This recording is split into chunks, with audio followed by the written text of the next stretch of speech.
Welcome to episode 57 of Military Veterans Podcast, where we talk to veterans to learn about their stories and experiences.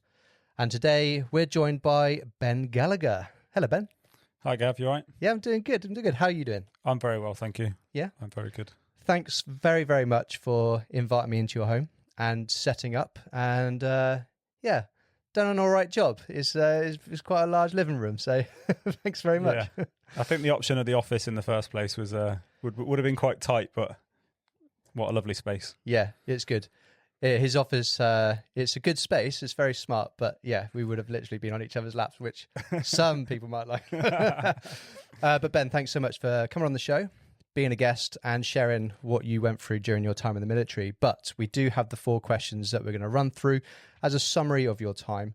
So I'll give you all 4 in one hit and we'll see how you do. So the 4 questions are: when did you join? What service and branch did you join? How long did you serve for? And what rank did you get to? So I joined on the 13th of July 2005. I joined the British Army, Royal Corps of Signals.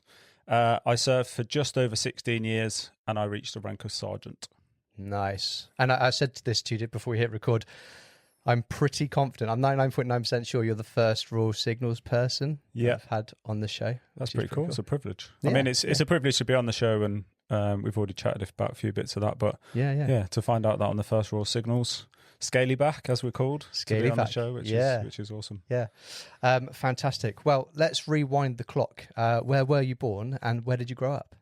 So I was born in Birmingham in 1987, and I grew up in Birmingham. My dad, I grew up in pubs and clubs. Hotels was my dad's sort of trade. That's what he did. Bounced around Birmingham for my childhood years. It was quite a weird upbringing, growing up in pubs and clubs and hotels, but, pretty cool in a way. It's pretty different. I got to meet some great people along the way, and I had a pretty cool experience. Nice. And how was it with all that moving around with like schooling? Did you excel in anything? No, it wasn't too bad.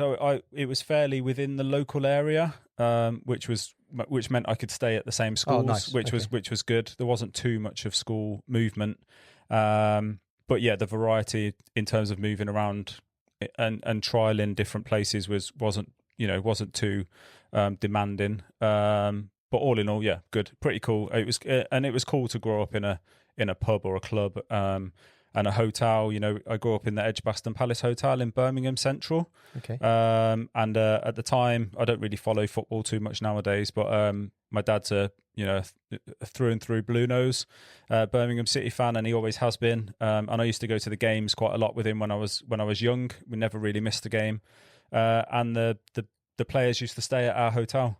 Cool. Which was really cool. So Barry Fry, the old manager, and Karen Brady, which most people might know, were friends of the family. I met them quite regularly, and they would be at breakfast in the morning before the guys would go to training matches. And I met quite a lot of the team, which was really cool. And they would always leave me football match tickets at the reception desk, so I'd never missed a match as a kid. But yeah, so it was things like that that were really cool growing up. And circle of friends. I always had a circle of friends around me growing up in a club, because they would always come with their parents on the weekend and that kind of thing. So yeah, it was a pretty cool upbringing. Nice. And then obviously you're on the show because you joined the Royal Signals, but did you have influence from other family members who were in the military or something like that? No, believe it or not, I didn't. So the closest family relative of mine that was in the military was my great-grandfather. He was in the Air Force. And then my other grandfather was in the Royal Artillery. He was a sergeant in the Royal Artillery. I know a little bit more about his history than my other great-grandfather's history. Okay. But yeah, he was the only closest, relative that served in the military. He went to the Burmese War and a few other bits. I've been trying to sort of dig into his history a little bit because, I haven't got brothers or my father or grandfather that served in the military. So my actual connection to the military was I joined the Army Cadets. All right, yeah. So growing up, I I found school quite difficult in terms of like learning. I found out after leaving school, but I'm a very kinesthetic learner. I'm very hands-on. So practical things and practical subjects at school I excelled in. I did pretty well in.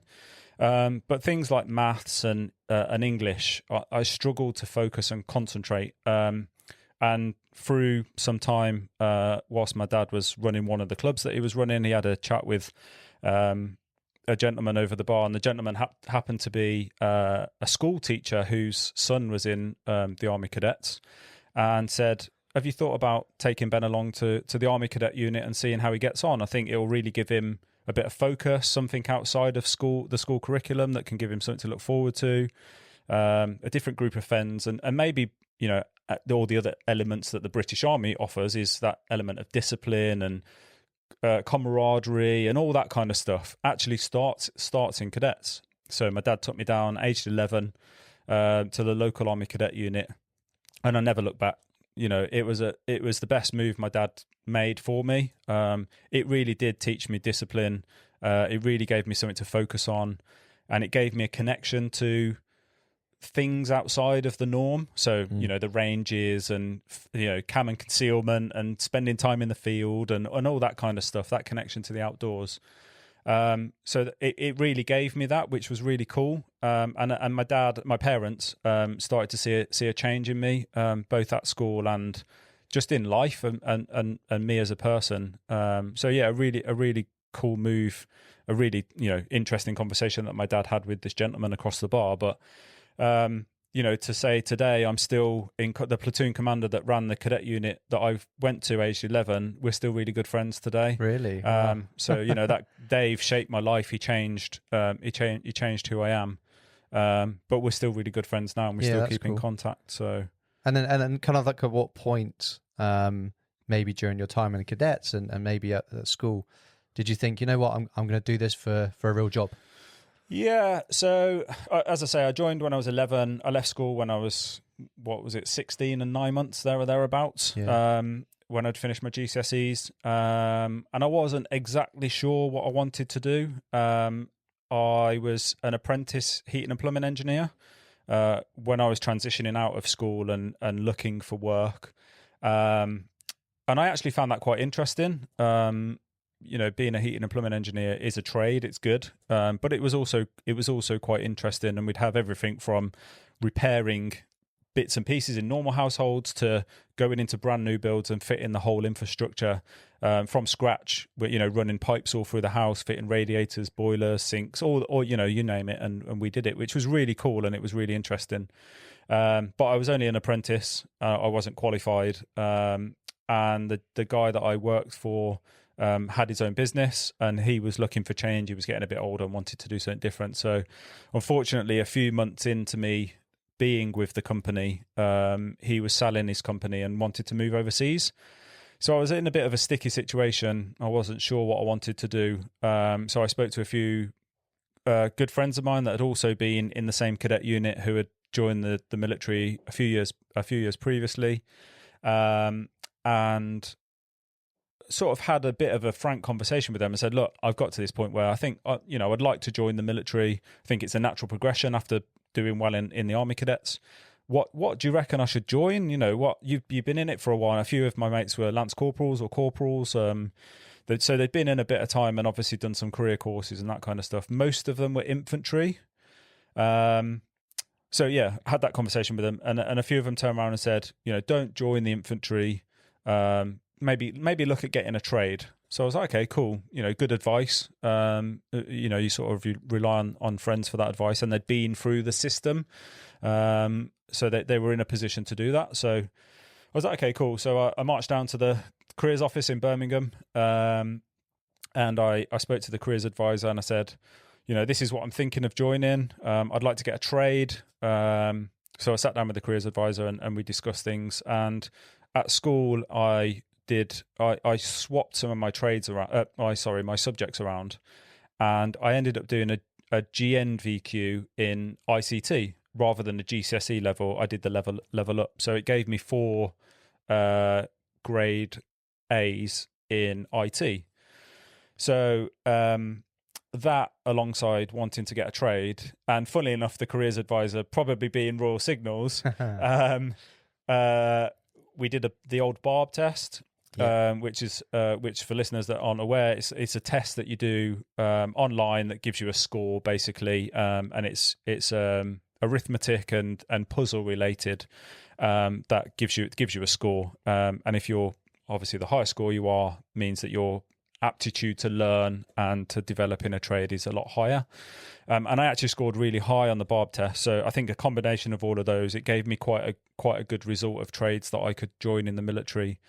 But as I said, as I joked about, the careers advisor was Raw Signals, and I had this GMVQ in ICT. So she was pushing me down the route of joining the Royal Corps of Signals. So subsequently, that's what I did. I signed up and joined the Raw Signals. It seemed like the right path to take. Nice. So that's what led me into joining the military. Brilliant. And that was 2005. Is that That's correct? Yeah. So you head off to basic training, and whereabouts is that? So I did basic training at Lichfield. So again, quite privileged to not be too far away from home. Which is it's a weird connection because that's where I did my basic as well. So. Okay, yeah. It's no longer a basic training unit anymore. But is it not? No. Interesting. What's it doing now? Do you know? It's the home of the medics. It's the Royal Army Medical Corps. Like their phase main two, base. Their main base. They do phase 2 there. Okay. It's their phase 2 unit, but they've got a lot of their main headquarters there. So yeah. Okay. Sorry. Yeah. Divulge there. Yeah. No, it's cool. It's good it's interesting how things change in the military. So I went down to, I think it was about 17 and 9 months. Yeah. July 2005, I was 17 and 9 months. Went down to the careers office. Went down to the Army Training Regiment Lichfield, and that's where I started my adult entry basic training. And after doing your time in cadets, did you find it? I wouldn't say easy, but did you find it easier, and that you kind of maybe helped others? Yeah, 100%. It definitely helped, and I get the same vibe from a number of other veteran colleagues and people that are still serving nowadays, and I've spoke to through my military career that did Army cadets, or cadets that were associated to the same arm that they or service that they joined. But definitely, being in the Army cadets and then joining the British Army definitely helped with that. I already had an in on all ranges, all the range drills, all the field stuff, so living in the field, cam and concealment, all your marksmanship principles, all the military stuff that you would have to learn from being a civilian. I'd already had that sort of base level knowledge that massively helps. And I did find myself helping others through basic training and supporting others on their journey through learning the basics and developing into being a soldier. And it's different. As an adult entry, you only get 3 months to turn someone in from a complete civilian into a soldier. So it is a massive learning curve for some people. So I think it aided that learning curve for me. Yeah. Did you get anything? Because you get best things, don't you? Yeah. So I tried to get top student or best student or whatever it was called back then. But there was a guy that truly deserved it. He was a very good soldier. But I got best drill and turnout. Nice. So I think I've always had OCD. I'm always quite meticulous about stuff, but I was always meticulous about my uniform. It seemed to be the biggest thing that you always got picked up for in basic training. Yeah. Was your uniform. Every time you marched around camp, every time you were in a lesson, even in the field, you always got picked up for your uniform. I was very meticulous about my uniform, and subsequently got best drill and turnout at the end, which was really cool to receive. And the guy that I mentioned, Dave, who was the platoon commander in cadets, I did the fireman when you have your passing out day, you do some scenarios on the day, and my scenario was the fire and movement exercise at the bottom field, and Dave, the platoon commander, the guy that obviously known for subsequent years previously, I did this firing manoeuvre, and as I stood up, I pulled my smock down and made sure it was all tidy before I moved forward and walked off. And he was like, "Yeah, I knew you were going to get best drill and turnout, because at every moment I was always making sure that I was, looking smart and looking my best." And I was proud to be in the military at that time. I didn't have a father figure or a grandfather figure that was around that had spent years in the military. This was, something for my era of my family to really be proud of. And I was, at the time, I was very proud to be in the military and to go through that process. So, why not be proud of the uniform that I was wearing? So 100%. And it sounds like you enjoyed that, which is great to hear. And the crazy thing is now that we're having this chat and that we both passed out at Lichfield, and we both got an award. I got best shot, by the way. Yeah, awesome. We both marched on that same bit of parade square, drill square. It's kind of weird because you went in 2005 and I was there in 2000. Yeah. So just 5 years difference. So it's crazy. Yeah, no, it's amazing, and it's a pretty cool place. I think it holds a lot of memories for a lot of people because it was the main adult entry training regiment that existed, and it's a shame that it no longer exists. But it's a pretty cool. Yeah. Pretty cool. And we would have done the same gas chamber and yeah. Oh my god. Jeez, yeah. Wowzers. Okay, so moving on from there, your Royal Signals. So you finish there. Do you then go off to phase 2? Is that right? Yeah, that's correct. Yeah. So I actually, it wasn't planned, but I finished basic training midweek, whenever it was, on the Wednesday or the Thursday, and I think it was my 18th birthday that weekend in between finishing phase 1 and starting phase 2. I think I had a week off in between. So then I turned 18 and then went down to Blandford in Dorset, the home of the Royal Signals, and that's where I started my phase 2 trade training to learn to be a Royal Signals communications operator. And that was your trade? No, so my trade back then, it doesn't exist anymore. It's changed now. So I was an area systems operator. So the easiest way to explain it is you had the two trades that fell in my trade group was a radio systems operator and an area systems operator. And I think of it as it explains. A radio systems operator was small, man-pack, that kind of size equipment. An area systems operator was your big trunk node style equipment, so stuff that was on the back of a lorry on a flatbed, big vehicle based comms equipment that would go for a long distance rather than the shorter manpack stuff, or actually some of the stuff that would build a headquarters. So a lot of the in the field headquarters was my domain as an area systems operator rather than a radio systems operator. Okay. And how did you find Blandford? Because phase 1 essentially is kind of like your cadet brought to life. Phase 2 is getting a bit more technical and a bit more geeky, and like you mentioned, you wanted to trade. So going there, was that a little bit different to what you expected, or maybe what you wanted? Yeah, no, it was an even bigger learning curve. The field stuff and the green military stuff, let's call it, was quite easy to learn. It was very practical, very hands-on. When I got to Blandford, it was more book, text, learning, reading, and from stuff that I hadn't done at school. So, frequencies, all that kind of stuff that was, don't get me wrong, I actually found it quite interesting, but a bit more difficult for me to learn.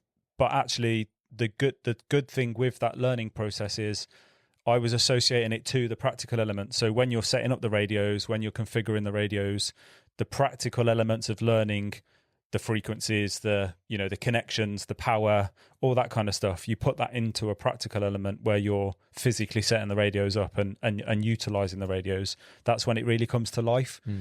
So I actually found it a little bit difficult to start with, but I spent nearly 6 months there or thereabouts at Blandford. There was a lot of comms equipment that I had to learn, as well as being in the Royal Signals and the other bits that entails. So yeah, it was a steeper learning curve than being in phase 1, but ultimately a really cool journey. I met some great people and had a really good time at Blandford. So yeah, it was cool. It was pretty cool. Yeah. When you finished there, is it over to your next unit, or is there more training involved? No, Sure. so with the signals, because it's quite a broad trade, let's say, there's a lot to learn. You couldn't learn all the comm systems that the British Army or the whole of the military, the British military, has. So you become a specialist. I say a specialist very loosely in words, an operator for the equipment that you use. So I learned a couple of comms equipment pieces whilst I was at Blandford, and then it's a case of getting to your field unit, and your field unit is more specific to the role it operates under, the battle group that it's part of, and they will have comms equipment that's potentially specific to that role that it fulfills. Right. Some of the units may operate in the equipment that you've used at Blandford, which is a bonus because you haven't got too much to learn when you get to unit. But yeah, it's a case of phase 1 basic training. Phase 2 is your trade training. You learn some bits of equipment and the fundamentals of radios and radio equipment and frequencies and power and all that kind of gubbins.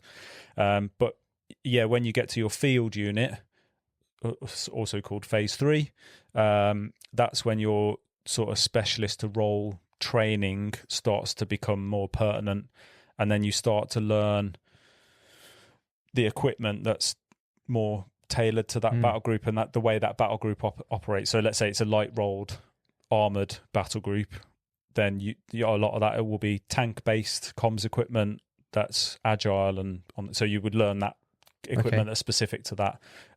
Some units might be very headquarters heavy because they've got a lot of staff officers, say for instance, so you would learn the headquarters setup that's specific to that. Some units are more man-packy because they're attached to the infantry, so you would learn that. So it's very tailored to the unit. Fair.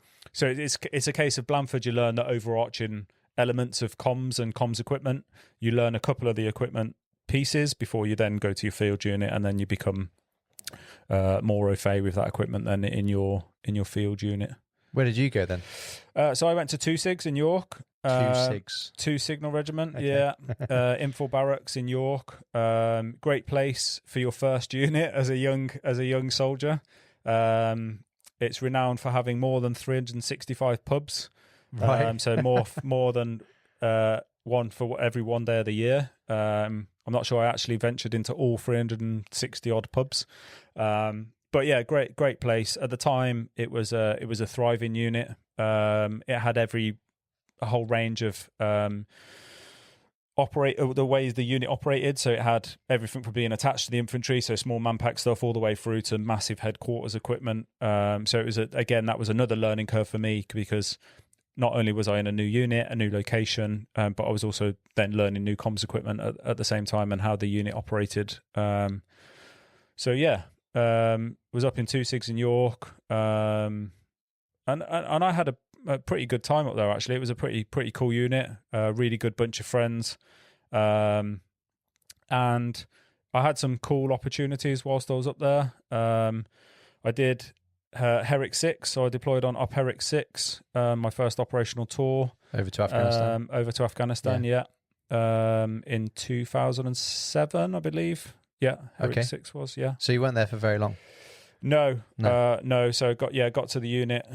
Hang on, let's work out the dates. Got to the unit in August, April, May 2006, there or thereabouts, give or take, and then deployed March 2007.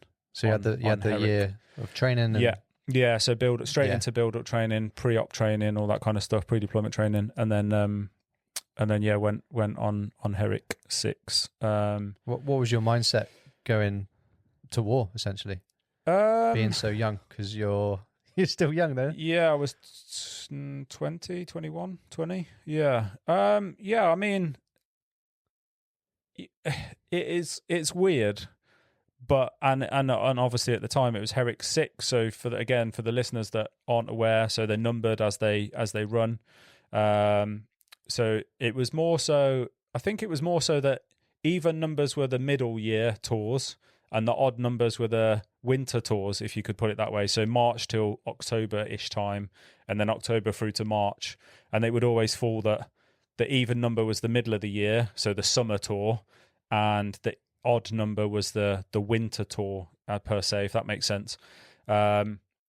So yeah, and they accumulated in number. So Herrick 6 was obviously quite close to the start of Herrick kicking off. So yeah, very, very interesting tour. But before we went away, obviously we did all our pre-deployment training, which again was, you know, a massive learning curve, but equally that's what you join the military for. And, you know, taking that a step back, I remember being a young teenager, but being a teenager, sitting on the chair in the living room on the sofa, about to leave to go to school, watching 9/11 unfold. You know, and watching that in 2001, as it was happening, and I was like, wow, this terrorist attack is mental. And that wasn't the reason why I joined the military. You know, it was probably part of my decision to go into the military. But, you know, you think back to those circumstances and other terrorist atrocities that have happened around the world, and that starts to sort of come to the forefront of your mind a little bit when you're going to these countries and you're going into the homeland of, you know, these terrorists and where they operate. And yeah, quite an interesting process, and even down to the point where we had a young girl who was not quite 18. I think she was 2-3 months off her 18th birthday, and she could deploy, but she had to be in a main operating base. She couldn't carry a weapon system outside of the operating base. She couldn't deploy, you know, into anything that wasn't classed as secure, very secure. So that it was like those things that started to make you think a little bit more. But yeah, like I say, deployed on Herrick 6 to Afghanistan. I was in Kandahar Air Base for majority of my tour. So I was a Joint Operational Command Centre watchkeeper. So I would sit in the main operating centre with all the big wigs behind me, making all the commands for the battle group. And I was on the end of the radio to the call signs on the ground that were in contact quite regularly. Wow. And forwarding their commands through from the commanders, from the controllers behind me, which was a very, very interesting tour, because you're in the mix of it, but you're not in the hostile, you know, in line of threat. So yeah, that was really interesting and quite distressing. You know, you've got people coming over the radio, so and so's been shot, we've got this many casualties, we've got this many that have been killed in action, that are dead, and all that kind of stuff. So yeah, quite a hefty tour in terms of the capacity of being able to take all that on. But I also took on a number of other roles. So I also did crypto runs around. So I'd often jump on a heli and go out to local operating bases and do crypto runs and refill their crypto or change their crypto devices. And are you allowed to share what that is for anybody that might not know? That's fine. So crypto or cryptographic material is the way we secure our radios, basically. So it comes in a form of a secure device, and there's lots of different types. And it's the fills for the radio which would ensure they're encrypted, basically. So you could search it online and it would tell you what they are. But yeah, so I would take the next fills out and either refill their devices out on the ground, or provide them with the new up-to-date devices and bring the old ones back to be deleted and refilled with new information. Mm-hmm. And also sort out any comms issues or radio issues out in the main operating bases, or any vehicles that were out on the ground. So I had that element of still getting out of the fob, and still getting out, you know, in helis, in vehicles, and getting out on the ground quite infrequently, but quite often. So that was quite interesting. And I was going to say that they're really important roles, right? So passing on those really key messages, or the next task, or whatever the information is, from the big wigs that you had behind you to the team on the floor, on the ground, out wherever they are. That's really key to get that right and get it in the right time. And then also doing the crypto runs and stuff, fixing the radios that the guys might have broken, or whatever, been shot up, whatever it might have been. That's really key and important. Yeah, and I didn't realize it at the time, but yeah, it is about like like a FOB or a forward operating base, or a MARB, a main operating base, or even just a compound that a battle group has taken over. for that element of where they're operating, and their comms goes down. Comms is everything on the battlefield. You can't call in close air support, you can't call in medics or any heli support to evacuate those injured personnel. Resupply runs for ammunition, food, water, kit and equipment. That it is vitally important, and I didn't realise that. Definitely in the first couple of the months of the tour, but I started to realise that afterwards.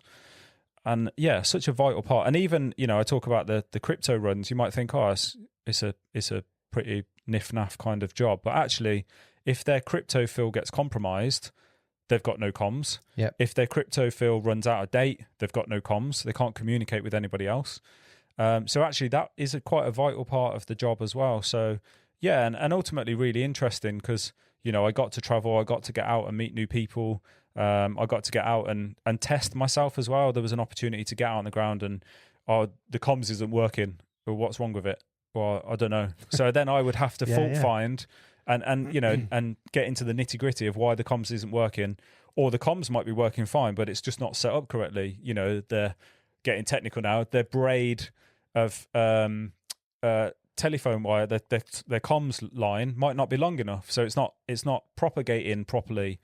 So just have a look at that and make sure that's working properly. Or they haven't got their heights and gains with antenna; they've got it too high, which is propagating too far, or whatever it may be, just to improve their comms infrastructure in the area or vehicles. They might have the antenna wrongly placed on the vehicle, or the kit not set up properly inside the vehicle. It might be working perfectly fine, they just haven't got it set up properly. So just to fault find those little issues and get it working was also was quite interesting. And then going back to your point about being on the end of the radio and relaying those messages, relaying those commands from higher, when you're in that position and the person on the end of the radio is in dire straits, they're in contact, they're under heavy gunfire, they've sustained a number of casualties, or they might be a casualty themselves, they've got no air support.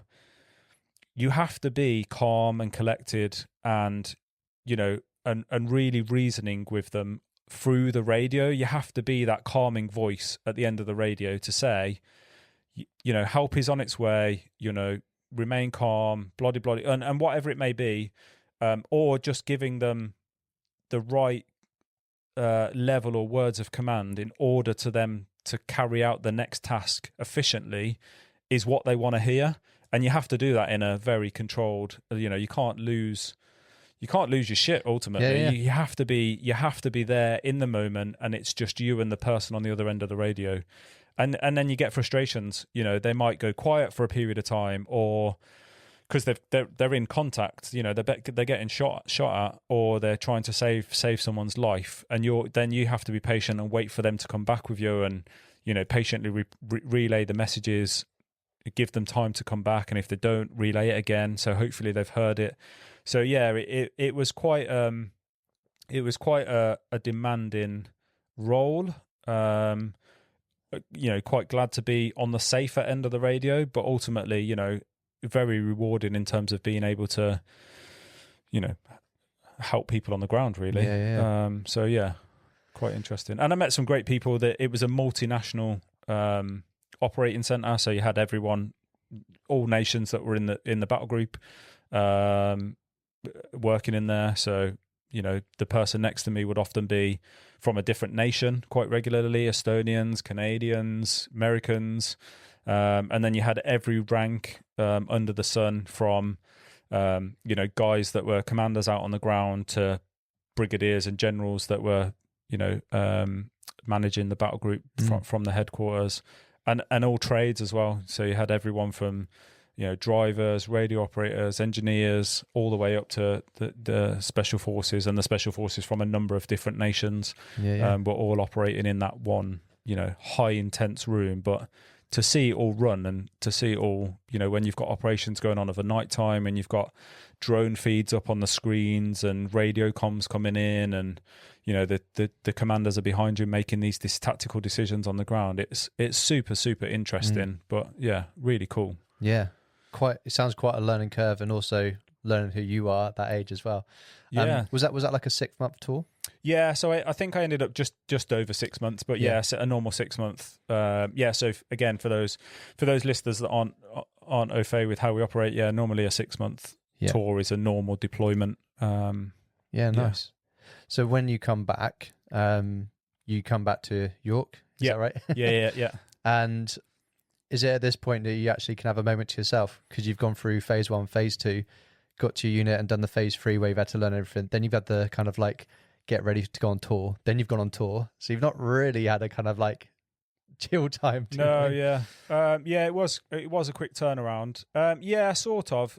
So every time you return from tour, you have something called POTL, so post-op tour leave, and that's worked out on the amount of time that you're away, and you get time off. So I had a couple of months off that took me over Christmas. So I think I had some time in the unit, or some time off, then a little bit of time in the unit, and then a decent amount of time off over Christmas, with accrued leave and op tour leave accumulated for a decent period of time off. So yeah, spent some time at home, and then returned to work and decided what I wanted to do next. What wasn't 100% sure in terms of like units I wanted to potentially go on to, what the rest of my time at York looked like. So it gave me a little bit of time to sort of focus on around that. And by operating in that environment, I wanted a bit of a change. And I saw, I mentioned the SF guys that came in and out of the ops room, and working from the ops room, watching some of the jobs that went on of a night time from the pred feeds and the drone feeds that were up on the TVs. I was like, wow, that looks pretty cool. I want to do some of that. So so I was undecided at the time, but I thought I would give selection a bash. I thought I'd have a go at Special Forces selection. So I spent probably about a year, maybe 8 months training. So I went to my CO at the time. Obviously through the chain of command, went through my OC squadron, Sergeant Major, went up to the RSM, and I actually still speak to my RSM that was at York now, still today. Very, very nice bloke. And I spoke to him and I said, look, I know I'm young. I've just come back off tour. I think I'd just been promoted as well. I think not long after returning into the new year, I picked up my Lance Corporal. So again, from the work that I did on tour, obviously didn't go unsung. So I got promoted, and I was like, I think this is a good opportunity for me to potentially give selection a bash. So I said, sir, any opportunity, any chance that I can give selection a go? I said, I've just come back off tour, so I'm not going to deploy for a while. The unit wasn't really in a major operational focus at the time. One of the other squadrons was, but my unit wasn't. My squadron wasn't. He said, yeah, why not? Like, have a go. So I think I was 21, January 2009. I did the briefing course in August 2008, I think it was. Maybe even slightly less. I think it was about August 2008. Did a full solid bit of training. Probably not the right training. I was very young and naive. I just thought I'd give it a go. But yeah, did some training. I was very fortunate that my troop commander was a very fit bloke. Again, someone else that I keep in contact with. And we did a lot of tabbing, a lot of training together. I was always at the front of PT on runs and tabs and marches and all that kind of stuff. So I felt I was in a good place, but I had no one to express that with and find out whether I was in a good place or not. So I just did it. I thought I'd give it a go and see what happened. And yeah, January 2009, went down to Camp Centre in the Brecon Beacons and turned up for the start of UKSF selection. Okay. Before you did that, you said about the briefing course. Yeah. And again, I've mentioned this to you before I recorded. This is something that people maybe aren't aware of. Yeah. Most people don't tend to talk about because they just talk straight about selection. But as we discussed, it's a real key important part of going through the steps to go into an SF role. Yeah. So do you mind explaining a little bit about what the briefing course is? Yeah, so the briefing course is a week. and it's down in Brecon, and it's an opportunity for you to ask questions about selection, to find out a little bit more about the environment. But it's also very much a testing phase to make sure you are in the right frame of mind and the right fitness to attend selection. So it is pass or fail. So yeah, it's a week of fitness test march, like sorry, not test marches, tabs marches with weight, incrementally gets more over the week, and you do other bits and pieces, map reading, and you do some other activities throughout that week. You do some, from what I can remember, I think you do a bit of medical testing as well to make sure you're medically fit to be on selection, because obviously it's very demanding on the body, and also you don't want to pass selection and they find out you've got, I don't know, you're colorblind, or you've got something that you've developed since joining the military, or a heart murmur or something like that's obviously gonna, you could get to the end of the selection and then do a medical to deploy overseas on operations, and they realize you've got something wrong with you that's obviously not fit for purpose for being a special forces soldier. So yeah, the briefing course is a week of, it is that. Basically, it's a briefing course, an opportunity to ask questions, an opportunity to find out a little bit more, to see what level of fitness you're at against potentially your people that you're going to be competing with on selection. Yeah. Do you do swimming stuff as well? Yeah, you do. Yeah, you do swim test, map reading, marches. You do some fitness stuff as well out of green kit, so in normal PT gear. And you have to be, like you say, a pass or fail, so you have to be signed off for that. Yeah, that's it. Yeah. So yeah, it's a pass fail. And then I was subsequently passed, so that's why I ended up on selection in January. I think you have to do it within a year, so they do. Right, that's going to be the next question. Yeah, how long have you got? Yeah, so I think it might be 2 years. I'm not 100% correct on that. Maybe I think it might last for 2 years, but I think from my reckoning, let's say you pass the year before, you have to do the following selection. I would have to have done January 2009 or summer 2009 selection course. It makes sense because you kind of you're fit. If you pass, that's so it. Get on it. So yeah, exactly. Yeah, and you wouldn't want to delay it. Like, No. you're in that mindset. You wouldn't want to delay it. And actually, some of the people that you meet on the briefing course are going to be the people that you're on the start line of selection with.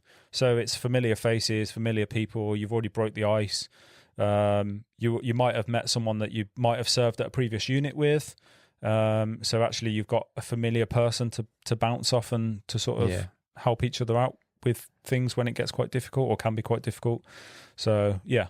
So you put yourself forward for that, pass the briefing course. You're then going to go on and do the SF aspect in January. Now, are you doing this because you want to join the SAS, or what's your mindset with wanting to do that? So I wanted to join the SAS. Okay. Ultimately, was the journey that I wanted to take. I saw, the things that we were doing on tour, and I was watching the guys do the jobs that they were doing out on the ground at the night time, and I was quite privy to some of the debriefs that happened in the ops room. The reason, sorry, I'll just jumping in. The reason I asked that is because there's more than just the SAS. Yeah. So at the time, that's the pathway that I wanted. That's what I wanted to do. Nice. Yeah. Okay. So you get there, and what's it like? Because I'm guessing it's a little bit more different than the briefing week. Yeah. So it is massively different, and the briefing course is a briefing course. This is selection. Yeah. I think almost 200 people were on the start line of I think it was 186 people or something, I recall, being on the start line of my selection course, which in itself is daunting. You've got every rank, every cap badge, from a number of different services. There was mainly Army, but there was some Navy and some Air Force there as well. It's quite daunting. You don't know who they are. You don't know from what backgrounds they're from, how many attempts they've had at selection previously, what trades they are, whether so you've got all that going through your head, as well as the prospects of being on a selection course for 6 months, and the learning process of that. I broke it down. Obviously, the first part is aptitude, so hills phase. which at the time used to be 4 weeks. So yeah, I just had to get through that to start with. But yeah, to get on the start line, to be on parade for the first march, and they're broken down. So you start off with big groups, which are sort of DS led, and then every now and again the map will go around and someone will take a leg of a route, all the way down over 3 weeks to smaller groups, and then test week is individual. So week 4 of what used to be a 4-week hills package, it's individual test marches. Okay. So yeah, very daunting, but really interesting at the time. I felt pretty strong. And the first few marches, I was definitely up there with the groups, and being near the front. There was definitely some stragglers, and as days go on, those numbers dwindle very, very, very quickly. And that's for a number of reasons. It's some people just aren't quite up to that fitness level. Some people aren't prepared enough. So some people have just thought they could get on it, very much like I did, and realised that they can't, and obviously come off selection. Some people pick up injuries, and that's a number of things. They're too fit, they've overtrained, and they just break themselves. And some people just pick up injuries because they're just not fit enough and they're not robust enough. So yeah, that those numbers over the course of that first week, 2 weeks, dwindles very, very, very quickly. So yeah, it's quite interesting to see that as well, and you sort of bounce off those things as strengths. You sort of bounce off those things going, well, I'm still here, I'm still in the pack, I'm still in the mix, I'm still navigating well. Had a couple of moments, but you're still like, yeah, I'm still all right actually. And even back in the billets, back in the rooms, when you're doing your admin of the evening or first thing in the morning, and you can see people losing their heads, like, where have I put that? Or they've misplaced something, or they've lost some bit of kit, or something's broken, or they forgot to bring something, and they're like, and you see them lose their head, and then that just has an effect on the march the next day or that day. So you sort of play on those wins a little bit, and you're like, oh, my shit's squared. I'm in a good place here actually. Or right. So like, someone's gone from your bed space, and you end up, instead of being on a bunk bed with someone, you've now got a bunk bed to yourself. So you start to play on those little wins, and you're like, yeah, this is actually pretty good. But unfortunately for me, I got to test week, and I got to the Tuesday. So test week starts on the Sunday. So I got to the Tuesday of test week, so 3 days in, and I picked up an injury that I just couldn't shake off. So I had a back injury. My back spasmed quite profusely, to the point where just putting a burden on of that weight as well, I couldn't put one foot in front of the other, and it was really, really painful. And I opted to try and carry on, but I got a med withdrawal. So yeah, I came off during test week. Okay. And again, like as I said, I don't think I trained in the right manner. I was very young. I was very new to the military. I wasn't from an infantry background where the guys do tab in their kit all the time for their PT sessions, and they spend time in the field with their kit on quite regularly. I was in the signals. I spent a lot of time in the back of a detachment working on comms equipment.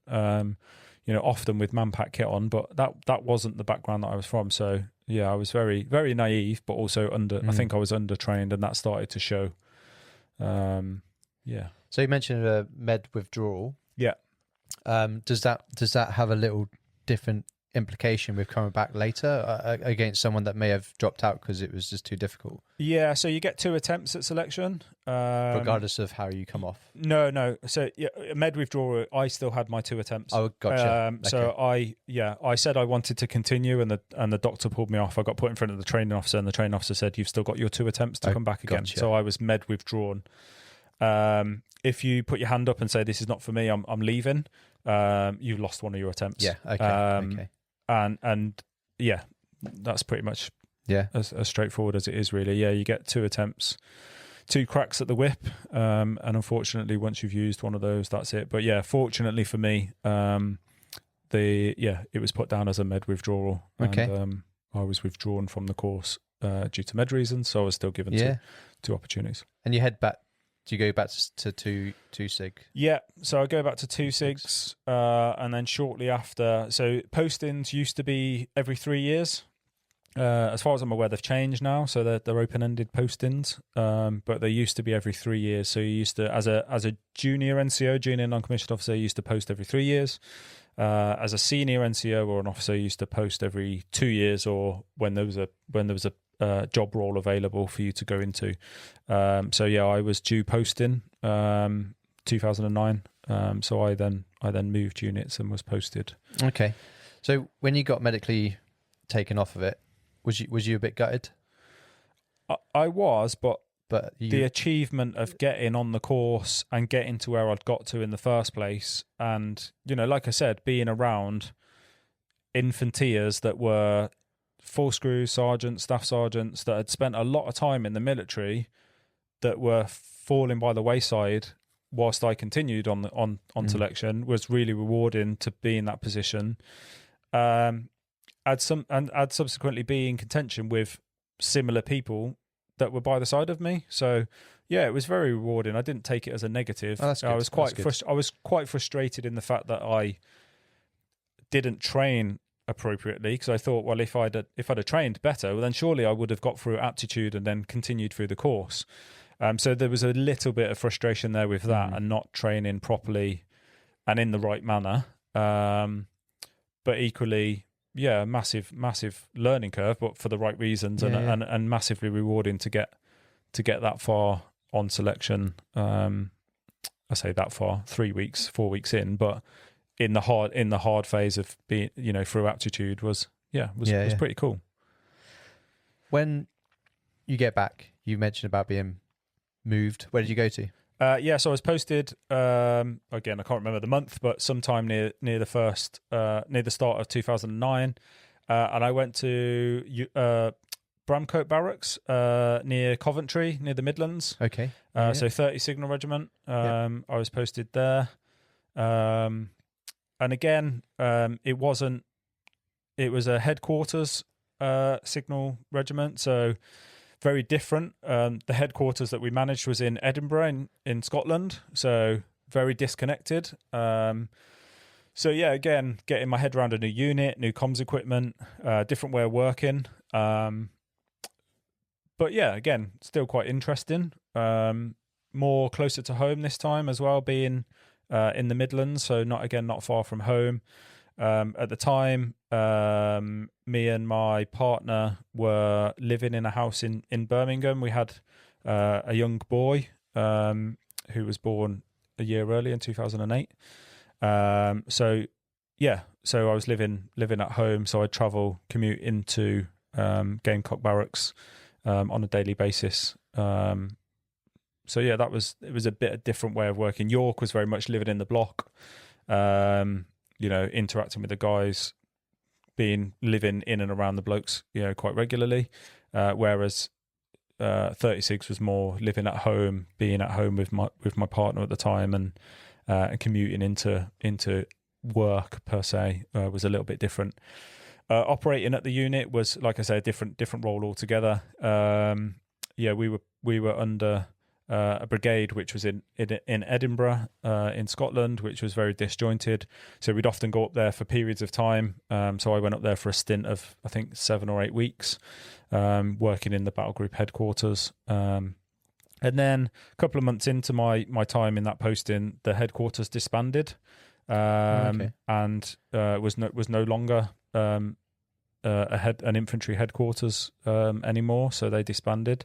So the squadron that I was part of didn't really have a role, which was quite weird, but which was cool at the time, because it gave those the opportunity to have a bit of breathing space and to do courses and bits and pieces at the same time. So yeah, it was a bit of a change, but it was what it was. And then in 2010, so again, probably not too long of being in the posting, we started the head sheds of the unit were deciding where the unit's going to sit and what we're going to do. And in the meantime, a number of people from the unit sort of branched off and went to support other units in different roles. And because of again, I don't know, maybe the nature of the person that I was and the kind of soldier that I was, there was an opportunity to get attached to the infantry and to do an operational tour attached to the infantry. So I got picked and selected with about six other guys, and we had a sergeant heading us up. And we got posted, we got sort of seconded to the infantry for the whole of their pre-deployment package. So all their build-up training, all the way through to the deployment, and then the bit on return as well. So we was almost part of that unit for the whole of their operational cycle. Yeah. Which was really cool, actually. And something different. And I think that's what I learnt to enjoy about the Signals. It wasn't the same thing day in, day out. It was always different, always learning something new. And some cool opportunities. So yeah, we got attached to the infantry and deployed with them. And where did you? Can't get my words out. Where did you deploy to? So Herrick again. So back to Afghanistan, back to Afghan, but Helmand Province. So I was attached to Duke of Lancs reconnaissance platoon, and it was good to do all the build-up training with them, all the way through to deploying with them, and then working in the green zone. Again, different type of tour. This time on the other end of the radio. So I was the guy on the ground communicating back into the main operating base or the main ops room. And yeah, it was quite a hefty tour, but really interested in the same respect. Recce platoon took on a number of different roles within our time in Helmand, in Nadi Ali. But yeah, quite a hefty tour. The first part of the tour we operated in a compound right on the edge of the green zone. So we were literally living on rations in a mud hut, basically, with Sangers on the roof with heavy machine guns.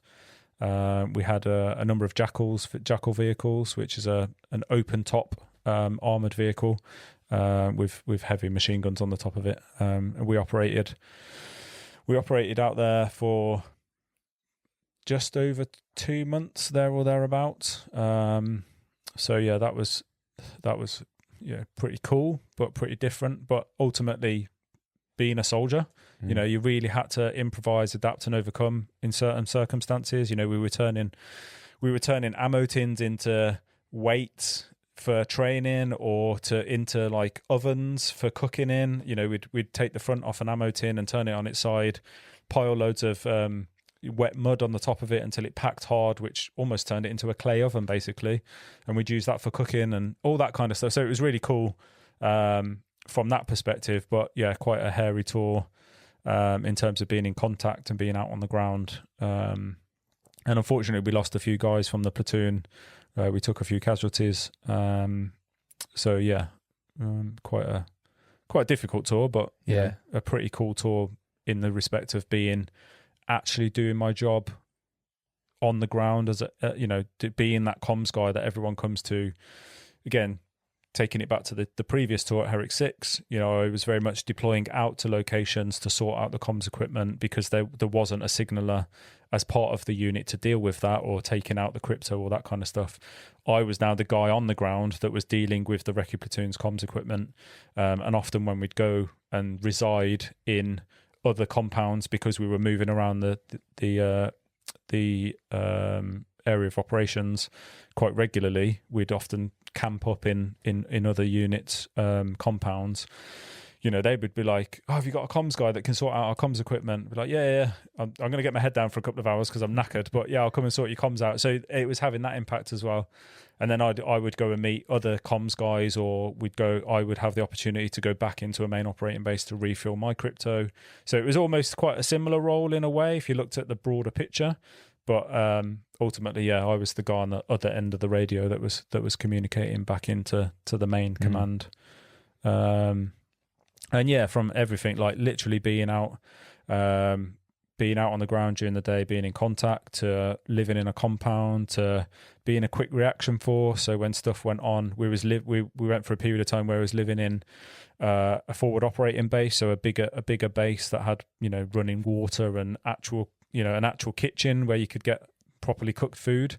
We were then a quick reaction force. So if something kicked off at a smaller operating base or a patrol base out on the ground, we would be the force that would go out and provide a cordon, provide security, backfill some of their guys and give them some more manpower, and help with any CASEVACs or any of that kind of stuff. So, going from being in a jackal vehicle, being on the top gunner, so as the GMG or a 50 cal top gunner on the vehicle, as well as being the comms guy, as well as being a medic, CASEVACing. I went through stages where I was CASEVACing young kids the same age as my son that was at home, onto helicopters that were either dead or maimed or seriously injured. And you have to be in that moment where you're focused on the job and task in hand, because you can't lose that, because ultimately you're then going to be a casualty yourself or get injured, or the people very close to you around you are. So different kind of tour, but equally still very rewarding. But different in a very different way. So yeah, but like you say, so many different roles that you carried out, being attached. And so how long was you attached to that infantry unit? Because you said you were there for kind of like the workup, going away, and then no doubt afterwards as well. So we did, off the top of my head, recalling some memory issues here. So we deployed 2009. So I think it was the back end of 2008, definitely. Sorry, not 2009. End of 2009. We deployed 2010. So yeah, back end of 2009. So I'd probably say September-ish time, recalling off the top of my head, all the way through to deployment. So we deployed March, April time, 2010, and we didn't return. The tour went on for about 7 months, or thereabouts, because we had a really slow handover with the battle group that was coming in to take over from us.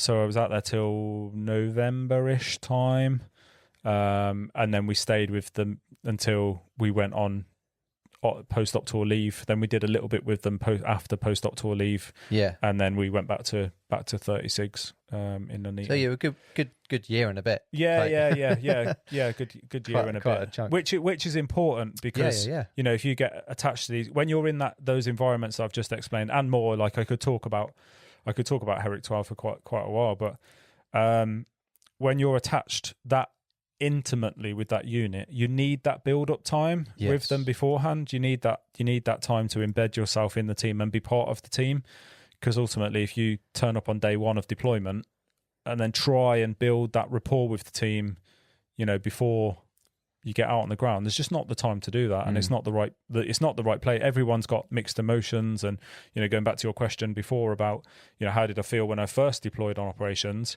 you still have that thought process, or you still have those emotions when you're deploying. So everyone's dealing with that. So if you're then trying to bed yourself into a new team as well, it's quite hard. It's quite difficult. So you need that time to build up, but you also need that time to come away from that environment as well, because you've been so intimately working together with those blokes for that period of time in quite a high threat, quite a demanding environment.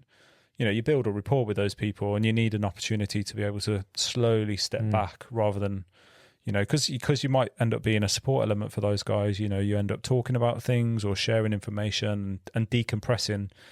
Rightly so. Was you a Lance Corporal still? I was a Lance Corporal at the time. That time. Yeah. Okay. Yeah. And I'll give you just one more opportunity with Herrick 12 you mentioned. Is there a moment, like a standout moment for yourself from that tour? Be that good, be that bad, whatever it might be, but just something that you're maybe proud of, or that just is just what made that tour that tour. Doing my job, doing my job to that level in that environment is so rewarding. I had to be the best signaller I could be on the ground, but I also had to be the best gunner I could be, the best team player that I could be, the best medic that I could be, because the team relies on all those elements when you're in that environment. So yeah, ultimately, just being able to do my job, but being able to do it properly in that environment is so rewarding. And when something works and it works well, and you've done that, it's really, really rewarding. And to do it in that kind of environment, it's a bit different walking into the kitchen and, oh, my laptop's not working. Oh, it's because I've not charged it. I'll stick it on charge and it's now working. I can take a Teams call. Is a little bit different to being out on the ground and your comms equipment is not working, because that's your lifeline. Getting that working, to being able to deploy on the ground, to utilising it on the ground, as well as having a number of other roles to fulfil. So yeah, that's really cool and really rewarding, and to have that impact on the guys around me as well, and vice versa. For the I learnt a lot from the section commander, the infantry section commanders, and that kind of stuff. As a soldier, because ultimately, I'm in the signals, but I'm a soldier first and foremost. So to be on the ground with with guys that were in the recce platoon that had spent they'd come outside of their infanteers, but they'd progress their infantry experience into reconnaissance and being in a recce platoon. To learn that from them was really cool as well. So yeah, ultimately just coming back from a successful tour and being able to do my job. Yes, we lost guys, which was the realities and the harshness of war. I still speak to some of the guys now that were injured from the unit, and I still speak to a couple of the other guys that we deployed with. But yeah, ultimately to do your job and to do it properly and to do it well is hugely rewarding. So yeah, cool, man. When you returned from them after you mentioned the kind of like wind back from the tour with them, what's happening with you with being part of the Royal Signals? So I went back to 30 Sigs in Nuneaton, and again, I think everyone that's listening, that's from a military background or maybe still serving, it's probably a little bit different nowadays. But when we were on operations, I think when you return, you have this moment of deciding what's next. What do I want to do next? Where do I see my career going? Do I see my career staying in the Royal Signals, or do I like returning from Herrick 6? I want to give the Special Forces a bash. You have these moments where you see different things and you want to explore different opportunities. I think at the time I wasn't 100% sure what I wanted to do, but I still wanted to do something different. And obviously, with coming off selection, then going on to pre-deployment training, then deploying, I didn't really have enough time to give selection a bash again, because I didn't have the time to train. It's ultimately carrying weight and tab in for long distances and periods of time is what you needed. Yes, I did some of that on tour, carrying heavy kit and equipment on patrol and all that kind of stuff, but it wasn't to the level that I would have been fit enough to go on selection again. So I was deciding what I wanted to do, and what I wanted to do next. So I actually went on my class 1. So again, within your trade, you have class levels. So class 1 is the highest class level that you can be in your trade group. So I went back to Blandford. I did my class 1 course, probably near the start of 2011, sort of there or thereabouts, first few months into 2011. So I went back to Blandford for about 6 weeks, and I did my class 1 trade course, I suppose you could call it. And I met this guy, and we got chatting, and we were very similar. We were both fit guys, both quite green, both enjoyed comms, but also enjoyed the military, the Green Army kind of stuff. And we got chatting, and we went, we'd get up early in the morning and go for runs together before sessions and all that kind of stuff. And we got chatting, and Phil said to me, he said, "Have you heard of this unit?"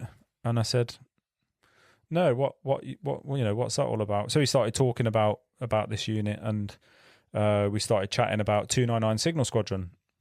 I was like, "Okay, cool."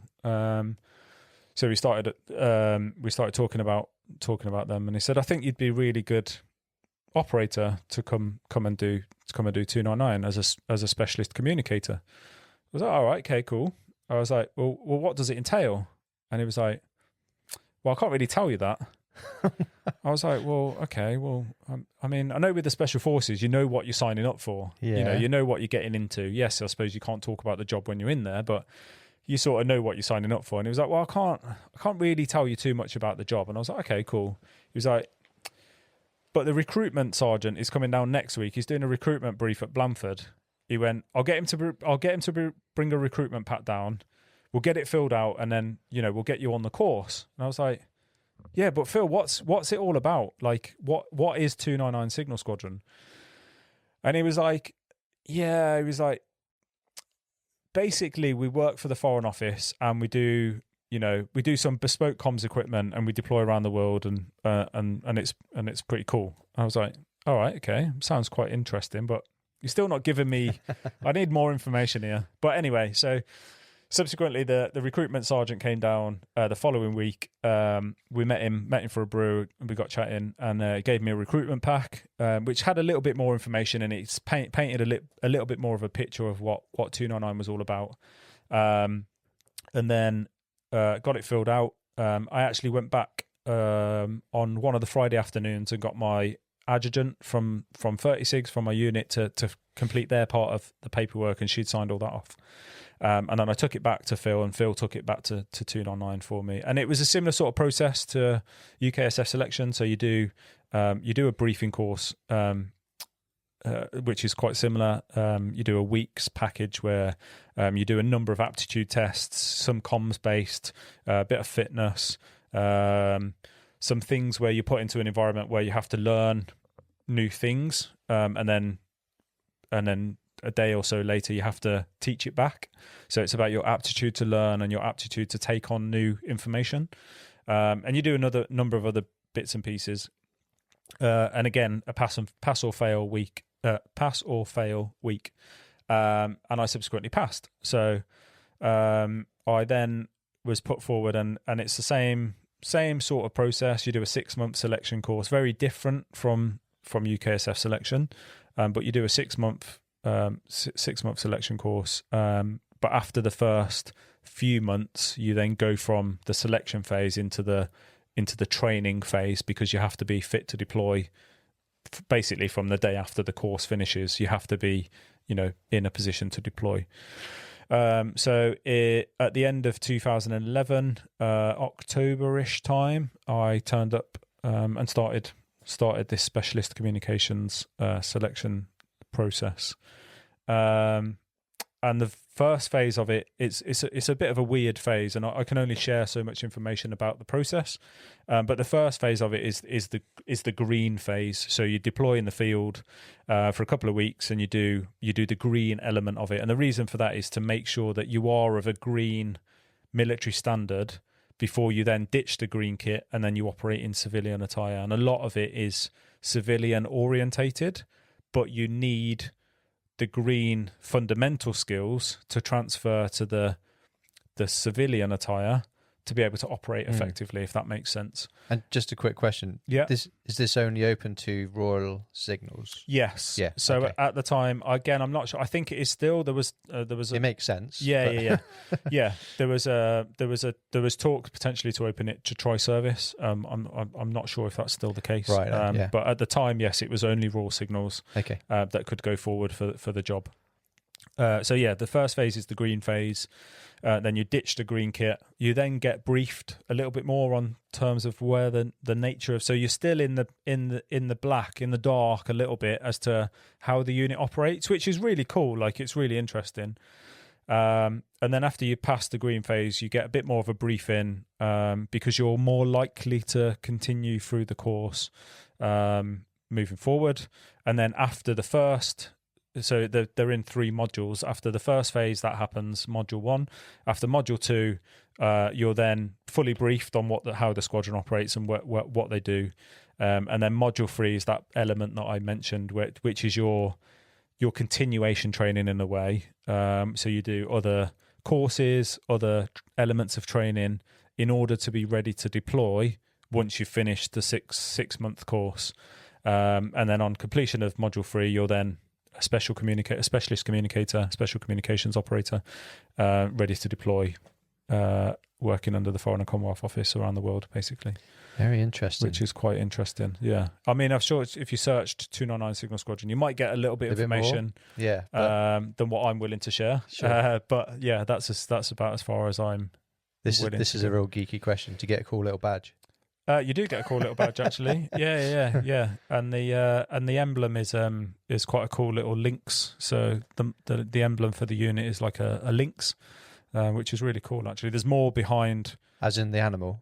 As in the animal, not the cat. Helicopter. No, the cat. Yeah, the cat. Yeah. So the cat is one of the most unseen cats in the world, and that's why the lynx is the motto, because although it's a cat, it's an animal. You don't see them very often. They're not very well. They're not seen very much. Yeah. And that's like a special communications operator. We hide in the noise. Basically, we hide in. Yeah. So really cool, really interesting. So I know you can't go into much more detail. Yeah. But at what point in those modules, those phases, did you go, okay, this is cool. I've got that inkling of being SF in the past. I've been attached to the infantry and I've been kind of like heavy working. Yeah. And you want to do something different, but you didn't get all that information. So like, at what point do you get that drive to keep on going? I think for me it was the fact that I didn't have that information. Okay. I wanted to stay to find out more. Okay. So I was like, I want to know more about what this is all about. So it was very weird, but I was like, I want to keep pushing myself because it is something different. And it sounded really cool, but I didn't know what was next, and I didn't know what I was fully committing to. So I wanted to stay, almost a little bit of FOMO. I was like, I don't want to come off the course now because I want to know what this is all about. And obviously some of the courses operates at where the unit is based. So you see the guys coming and going, you see stuff that's going on a little bit. So I'm like, oh, this does look quite interesting. And yeah, so I wanted to be privy to that environment. And the guys were mega, and the operating environment looked awesome, and the unit looked pretty cool, and the way they worked looked pretty cool. So I wanted to be part of that. So I did everything I could, and I put everything in, to doing well on the course. So I finished top 3 on the course, which was really cool. But yeah, very, very interesting. Nice. And subsequently, I stayed at the unit for just over 5 years. And deployed around the world on some very, very interesting jobs. Worked in the UK on some very, very interesting jobs. So yeah, it was the reward was worth not knowing in the instance. But it's definitely one of those things where I was like, what's next? What are we going to get told now, or what's the next part of the course that we're gonna we're gonna do? And ultimately, obviously, I didn't know at the end of the first part, which was the green phase, that was the green phase, and then you were moving into civilian attire, and then you're working in civilian clothes from then on. New weapon systems, new ways of operating, like different elements of the course, and you're like, oh, this is what is next? I don't know what's next, so I want to stay to find out. And that was very much the same with the guys on the course. And you build this rapport, probably a little bit different to UKSF selection, where you build this rapport with the guys because you're in the unknown. Okay. So yeah, it's quite interesting. Yeah. You then mentioned there was a 6-month period after you've done those other phases, so you could deploy. What's that 6 month? Is that more training or what? No, so the course is 6 months from start to finish, which is broken down into 3 modules. Okay. When you pass the course, you pass selection, you badge into the unit. There's an element of sort of on the job training. So you'll go overseas and shadow somebody. You might have a little bit more in-house training that you've got to do, some briefs that you've got to attend. You get the highest level of vetting that you get in I would say in the military, in the world. Yeah. You have to go through that process. So that's finishing off those bits. That makes sense. I just wasn't sure what that was. So. Yeah. So there's an element of still learning the ropes a little bit, but you can still deploy from the day after passing the course. Okay. But it's a little bit of shadowing, bit more, in-house training, sorting out a few other bits and pieces ready for you to fully take on a job overseas. Yeah. You mentioned you were there for 5 years. Yeah. Can you share any? Is there a story that you can like hide potentially location or anything that you can share? Like, I don't know what. Yeah. So I had, I can. So I had a really interesting job in 2014 where I deployed overseas for about 8 months. And I worked specifically in a region, but I had the opportunity to travel to other areas around that region. Obviously, the Middle East. I'm not giving away too much there, and it's only going to be in the Middle East because that's where most of the terrorist activity goes on. But I had this job in the Middle East, in this particular region, where I was basically the regional guy, and I did some really cool work in that country and as well in that region. So I would often go out to other areas and carry out work, and then come back to the main place that I was operating, and it was really cool to the point where the information that I was gathering, the job that I was doing, the work that I was carrying out was having a direct impact on the moment that I was submitting those reports to terrorist activity being stopped. So that was really, really rewarding. On operations, you do things that, going back to Herrick 12 and even elements of Herrick 6, where you do a job and your input to that job is often part of a bigger picture. You're a very small cog in a big machine. I was a very big cog in quite a small machine. So to have that impact of the work that I've done, the job that I've carried out, and the information that I've submitted has had a huge impact on our nation, but also the country that I'm working in, is super, super rewarding. So yeah, that was quite interesting. And then just having the opportunity to go out and travel around the region and work with other units in different countries, other nations, other military forces, was quite interesting. So yeah, that for me was probably the highlight. There was other jobs and things that I got involved in both in the UK and overseas, but definitely that tour, that time away, was really cool. And operating everything from me on my own in a hotel room all the way through to being part of a bigger picture, a bigger organization, operating out on the ground. And again, a mix of one day I might be in green kit, the next day I might be in plain clothes, one day I might be in a suit, one day I might be in cargo pants and a shirt very similar to this. One day I might be openly carrying a weapon system, the next day I might be covertly carrying a pistol. So it was quite interesting from that perspective. That sounds like Mission Impossible shit. Every day was different. Not quite. But every day was different, and every day was really interesting. And that was what was quite rewarding about the job. Yeah. So yeah. Are you still a lance corporal, or had you been promoted? That's a good question. No, I was a corporal at this point. Yeah. So yeah, on my return from the work that I did on Herrick 12, I was subsequently put forward for promotion and promoted to corporal. Yeah. So I did the 299 selection course as a corporal. Yeah. No, I definitely did. Yeah, I did. Yeah. Jogging my memory a little bit there. Yeah. That sounds really cool, man. Yeah. Again, these we don't need to go into any more detail because you gotta have that level of security, but it's just cool stuff that we don't hear about, and is just in the background. It just ticks over, and it keeps things working and safe. Yeah, it just happens. Yeah, and you were there for 5 years. Yeah, so it's a long stint within your career. Maybe near the end of that, are you thinking what's next? What are the next stages for you in your career? Yeah, so again, with it being raw signals only, it was a raw signals unit. Yes, you had to do a selection, a course, a process to be at that unit, but ultimately it was still a unit. It was still a posting per se.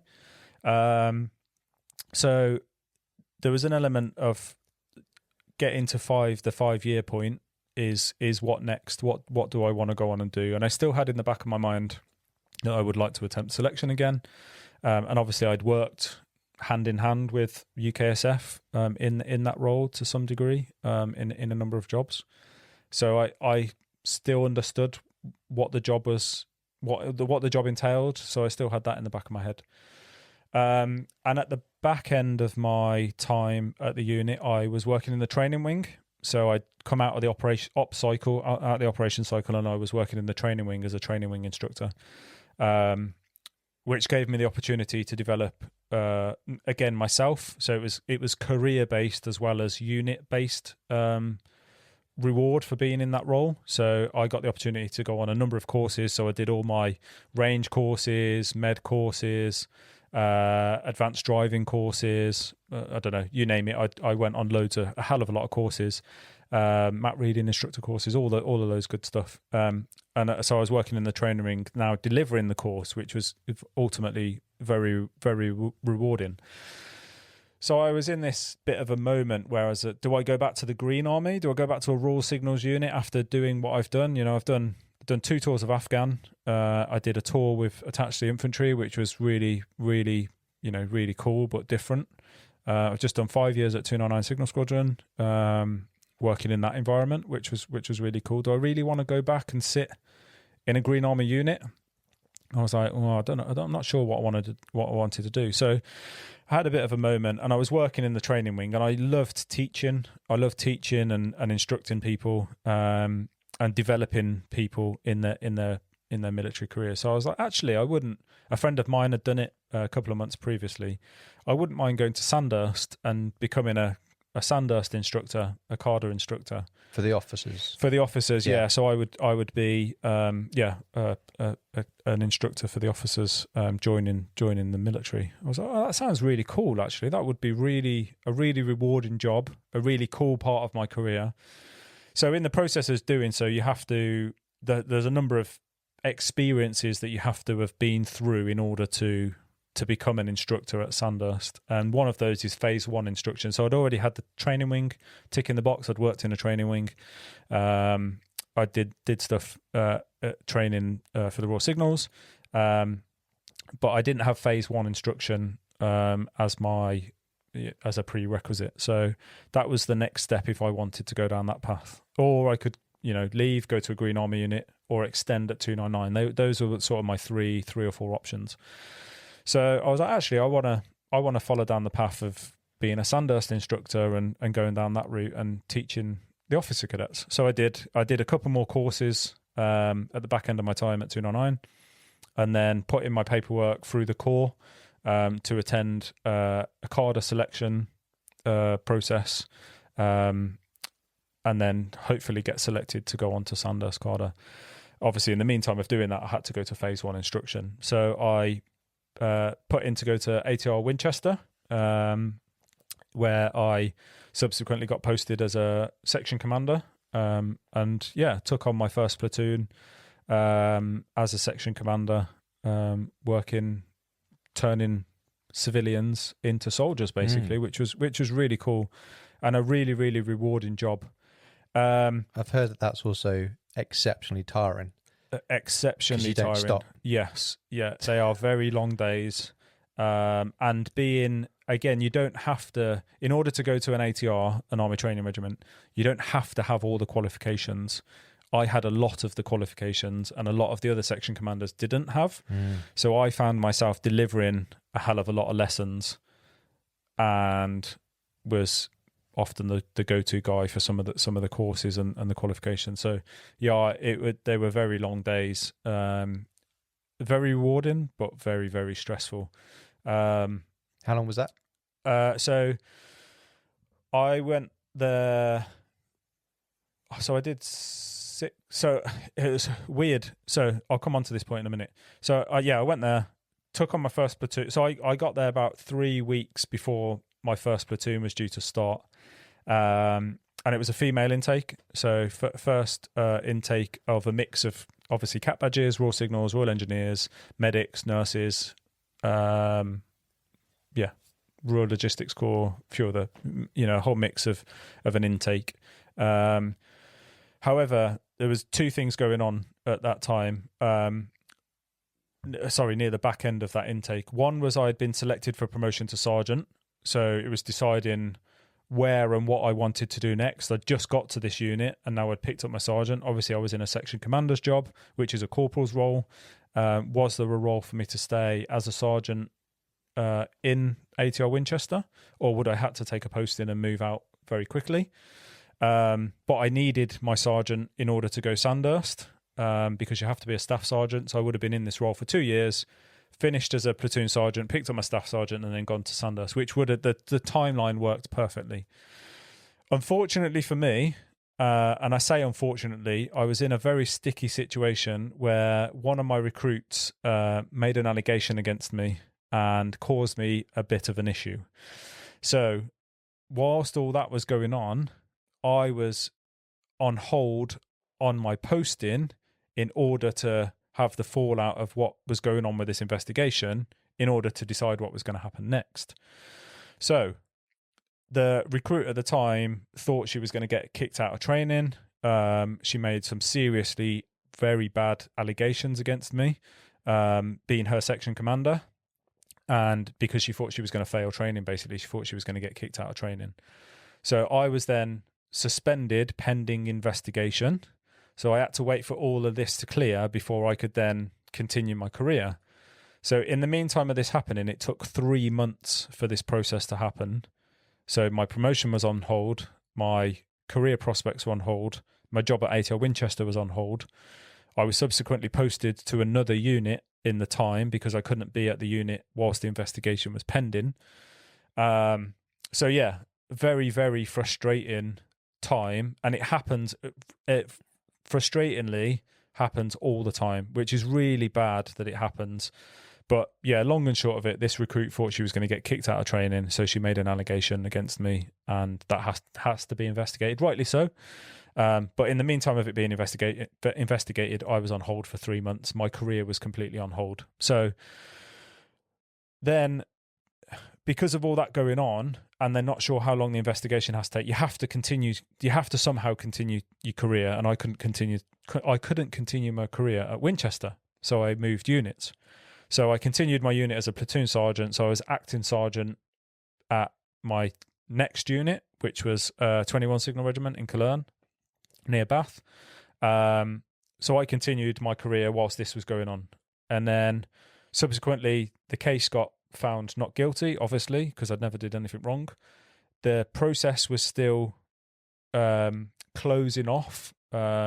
And it's just such a long-winded process because they have to look at everything. They have to investigate everything that's been alleged. And then because of all that, I was out of sync with the training regiment. I'd already moved units and at the time moved my family. So I had all this going on. So I was in a bit of a pickle. And then I was at 21 Signal Regiment. So I then settled into that unit, my family and 3 kids at the time. So I had Tyler and twin girls.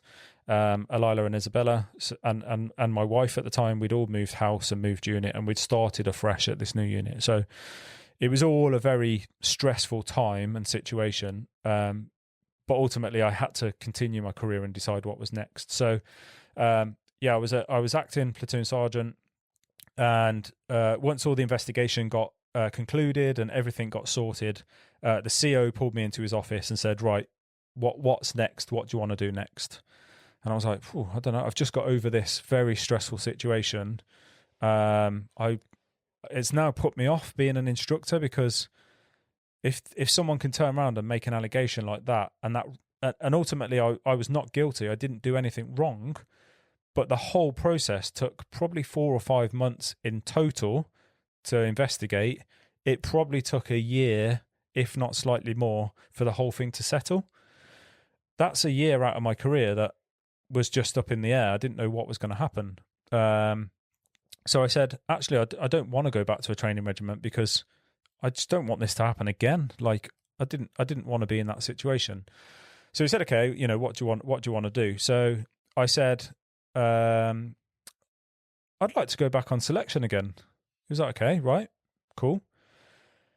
At the time, because of everything that had gone on and being in quite a stressful situation, I wasn't on great terms with my ex-wife at the time as well. We were before the incident had happened, before this process was going on at Winchester, we were on rocky terms anyway. So we weren't, we weren't in a great place as a couple. So I was like, I just need something to change, and that was either. I was at my 12-year point. It was either get out the military and do something different and move on to something else, move away from my ex-wife, move into a new environment and start afresh somewhere else, or have a complete career change in the military and do something a bit different and make a big change and a hard stop to where I've got to, but then almost like another career in a way moving forward. So I said to the CO, I was like, look, I'm done. I want to sign off. I'm at my 12-year point. I'm an acting sergeant. I'd not fully picked up substantive rank at the time. I was loaded onto my senior command leadership management course, but I hadn't yet completed it. I was like, look, I'm done. I didn't realise the military was like this. I didn't realise this could happen. Definitely don't want to go back to a training regiment. But I enjoy training. I enjoy being in that environment. I want to do something different. Anyway, long and short of it, he said, okay, right, let's do your career course and let's see what happens from there. Let's see that maybe change your mindset, go back to Blandford for a bit of time, meet some new peers that are in that rank and age range. Maybe have a chat to them, see what units might be of interest, and we'll manage it when you come back, or stay here and be a platoon sergeant or the training wing sergeant if that job becomes available. I was like, okay, yeah, good advice. Let's see what happens. So I went away. I did my senior commander leadership management course, my senior CLM, and I got top student on it, which was really rewarding at that time. It's quite a hard course for 6 weeks. Being in that environment and being a senior leader. But I walked away with top student, and I think I really needed that at that time. I had a good chat with some of my peers in the Royal Signals at units they were at and stuff that was going on in the Corps and opportunities. And I'd explained the situation that had happened at Winchester, because I said, look, I'd really keen to go to Sandhurst, but I didn't want to do phase 1 again because of the issue that I had there with that recruit. So they were like, look, yeah, totally get it. And actually one of the guys on my senior CLM had been through a similar circumstance. So he was like, yeah, I totally get where you're coming from. So I had a bit of a rethink moment. So I came back off my senior CLM with this accolade of top student and went back to 21 SIGs. Still a little bit undecided as to where I was and what I wanted to do. But I still had this little niggle in the back of my head of wanting to attempt selection again from 2009. I was a PTI at the time, so I'd now qualified as a PTI. I'd obviously done an operational tour with an infantry unit. I did my time at 299. I'd worked in the training wing, so I'd been a training wing instructor. I'd been on a lot of green military courses with infanteers that I had come top on, or at least top third on, ahead of guys whose bread and butter this was, range courses, other stuff. So I was like, actually, I'm actually quite a good soldier. I want to utilize that somewhere else. So I didn't want to get out with the regret of not attempting selection again. But I really enjoyed the comms side of things, and the comms knowledge and stuff that I'd developed. So I went back to the CO and I said, look, I'd like to try selection again, but this time I want to go down the Special Forces communicator route. I think I'd like to combine the two and be in that Special Forces environment, but be a communicator still be in that trade and still develop and learn that knowledge that ultimately I've built through my military career. But ultimately I was also thinking, because I was going through that mindset of leaving the military, that I could potentially transition into Civvy Street with, a successful career in the military with, lots of comms knowledge and comms knowledge from UK Special Forces, state of the art, at the forefront comms equipment was the thing I was thinking at the time. So So I did just that. Sorry, I realise I'm talking quite a bit here now about the career, but I'm just going to flow with it. I'm just going to crack on. Just go. So yeah, I did. I went back to the CO and said, look, I've really considered, what I want to do. I do want to sign off. I'm at that stage where I want a career change. I'm going through separation with my ex-wife. I've had these difficulties in the military that have caused me a bit of frustration. I think, drawing a line in the sand is ultimately what I want to do, but I've still got this niggle in my back of my head about going back on selection. He said, okay, cool. So what do you want to do? I'm going on selection. Okay, cool. So he said, right, go and get me the paperwork and we'll get it filled out and we'll get you on the next briefing course and then hopefully get you on selection. I'll give you the time to train. I wasn't in a vital role.